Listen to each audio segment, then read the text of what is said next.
Yeah, and that quote you're referring to from Bonaventure is I've got it written down right here. God is an intelligible sphere whose Yep. center is everywhere and whose circumference is nowhere.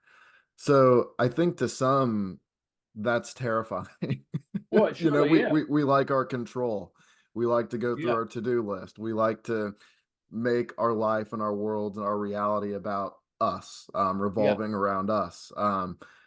Talk a little bit about why that's actually a liberating notion that Bonaventure is inviting us into. Well, I think the first and most liberating part of it for me is that I am at the center of God's care, and so is everyone else. Hmm.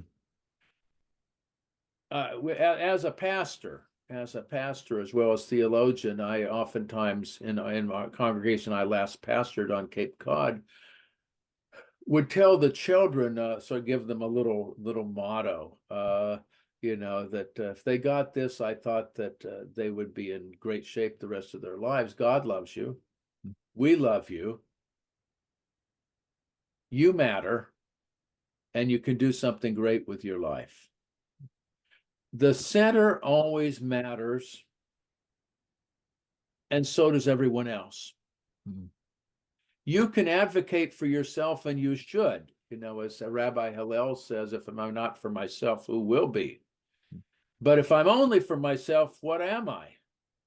So those other centers matter. So it even when I'm provoked by those other centers, and I have to remind myself on a daily basis when I take my dose of the news, try to take it in a homeopathic way, not too much, uh, but that those people who show up on my news feed, or on when I'm looking at Facebook or something, and all these things come up, that are intended to hook me in. They're not intended to be neutral. They have a purpose. They have a purpose of getting me sucked into something that so I'll be really motivated not to like something.